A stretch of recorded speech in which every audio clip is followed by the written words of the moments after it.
ही गोष्ट आहे 1970च्या दशकातल्या अशा संघर्षाची, जिथे राजकारण, कला आणि अभिव्यक्ती स्वातंत्र्य एकमेकात गुंतलेलं असायचं. विजय तेंडुलकर लिखित आणि जब्बार पटेल दिग्दर्शित घाशीराम कोतवाल हे नाटक केवळ एक प्रयोग नव्हता, तर ते पुण्याच्या सांस्कृतिक आणि राजकीय पटलावर पडलेलं एक वादळ होतं. पुण्याच्या शनिवार वाड्याच्या सावलीत आणि पेठांमधल्या अरुंद बोळात जेव्हा या नाटकाची चर्चा सुरू झाली, तेव्हा कोणालाही कल्पना नव्हती की हे नाटक साता समुद्रापार बर्लिनपर्यंत पोहोचेल आणि त्यासाठी खुद्द शरद पवार यांना गनिमी कावा करावा लागेल.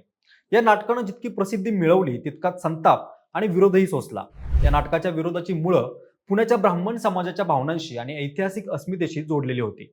त्यामुळे हे नाटक परदेशात सादर होऊ नये म्हणून विरोधकांचा प्रयत्न होता. परंतु शरद पवारांनी डाव करत घाशीराम कोतवाल नाटक परदेशात पाठवलं. ते कसं पाठवलं, त्या नाटकात असं वादग्रस्त काय होतं, हेच आपण आजच्या व्हिडिओच्या माध्यमातून जाणून घेणार आहोत. नमस्कार, मी अक्षय आणि तुम्हाला तर माहिती आहे आपला विषयच भारी.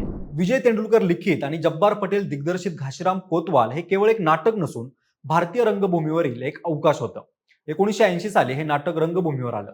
या नाटकात मोहन आगाशे प्रमुख भूमिकेत होते, तर अन्य दिग्गज मंडळी देखील काम करत होती. त्याचबरोबर या नाटकाला भास्कर चंद्रावकर यांचं संगीत होतं. या नाटकाची कथा म्हणजे घाशीराम कोतवाल हे नाटक ऐतिहासिक पार्श्वभूमीवर होतं, तरी ते पूर्णपणे इतिहास नव्हतं. 18व्या शतकातल्या पुण्याच्या पेशवाईच्या आस्थाचा काळ यात दाखवला होता. कन्नौजचा ब्राह्मण घाशीराम पुण्यात येतो, जिथे तो नाना फडणवीसांच्या दरबारातील सत्तेच्या आणि भ्रष्टाचाराच्या खेळात अडकतो. त्यानंतर स्वतःच्या वासना पूर्ण करण्यासाठी नाना फडणवीस घाशीरामला पुण्याचा कोतवाल म्हणजेच पोलीस प्रमुख बनवतात. सत्तेच्या नशेत घाशीराम पुण्याच्या ब्राह्मण लोकांवर अन्याय करतो आणि अत्यंत क्रूर कोतवाल बनतो. त्यानंतर शेवटी जेव्हा घाशीरामची गरज संपते, तेव्हा नाना फडणवीस त्यालाच जनतेच्या रोषाला बळी देतात, ज्यामुळे नाटकाचा शोकांतिक अंत होतो. परंतु नाटकात नाना फडणवीसांचे पात्र व्यसनी आणि सत्तेसाठी लालची दाखवल्याचा आरोप पुण्यातील काही वर्गानं आणि कट्टरपंथी संघटनांनी केला. त्याचा विरोध म्हणून हे नाटक पुण्यात आणि बाहेरील शहरात बंद पाडण्याचा प्रयत्न ते करायचे. तरी देखील हे नाटक इतकं गाजत होतं की लोक तो निषेध डावलून प्रयोगाला बसायचे. 1980च्या सुमारास या नाटकाचे विरोधक आणि शरद पवार यांच्यात एक किस्सा घडला. हा किस्सा म्हणजे घाशीराम कोतवाल या नाटकाची निवड आंतरराष्ट्रीय स्तरावर झाली. अतिशय महत्वाच्या आणि प्रतिष्ठेच्या मानल्या जाणाऱ्या बर्लिन महोत्सवात प्रयोग करण्याचं घाशीरामच्या टीमला आमंत्रण आलं. या नाटकाची निवड बर्लिन महोत्सवात झाल्यानं सगळे अभिनय करणारी मंडळी, संगीतकार, इतर मंडळी खुश झाले. त्यासोबतच युरोपमधील इतर देशांमध्ये देखील प्रयोग सादर करण्याची त्यांना संधी मिळाली होती. परंतु काही संघटनांनी मात्र तेव्हा देखील या नाटकाला विरोध करायला सुरुवात केली.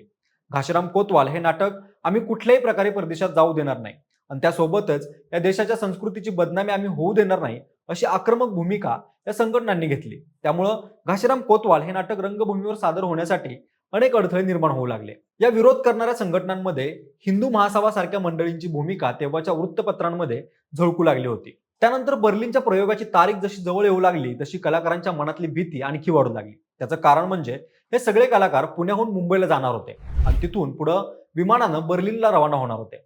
त्यामुळे त्यांच्या मनात अनेक शंका येत होत्या. त्याबरोबरच त्यांना हा अंदाज होताच की पुण्या मुंबईच्या रस्त्यांवर आपल्या नाटकांचा निषेध होऊ शकतो किंवा आपल्यावर हल्ला देखील होऊ शकतो. त्यामुळं या सगळ्या कलाकारांच्या मनात अडचणीत सापडल्याची भावना निर्माण होऊ लागली. त्यानंतर विरोध करणाऱ्या संघटनांचं ठरलं होतं की जुन्या मुंबई पुणेच्या रस्त्यावर खोपोली जवळच्या घाटात यांना अडवून निषेध करायचा आणि त्यातील मुख्य कलाकारांना उतरवून पुन्हा पुण्याच्या दिशेने रवाना करायचं आणि बाकीचे कलाकार मुंबईला पाठवायचे, अशी बातमी त्या काळच्या सरकारच्या कानावर देखील आली होती. हीच गोष्ट कलाकारांना चिंतेची बाब वाटू लागलेली. ही चिंता मिटवण्यासाठी त्यातल्याच काही कलाकार मंडळींनी शरद पवारांना ही शंका सांगितली की या नाटकाचा प्रयोग करण्याची संधी बर्लिन महोत्सवात मिळाली, परंतु येणाऱ्या अडचणीत अनेक पेच निर्माण होत आहेत. शरद पवारांनी त्यांची ही शंका शांतपणे ऐकून घेतली. शरद पवार हे त्या काळचे राजकारणातले उगवतं नेतृत्व होतं. त्याबरोबरच त्यांना कलेची जाण होती. त्यांनी ही बाब समजून लगेच कलाकार मंडळींना कल्पना दिली की कुठल्याही परिस्थितीमध्ये हे नाटक बर्लिनला जाणार आणि या कामामध्ये ते स्वतः पुढाकार घेऊन मदत करणार, असा विश्वास त्यांनी घाशीरामच्या संपूर्ण टीमला दिला.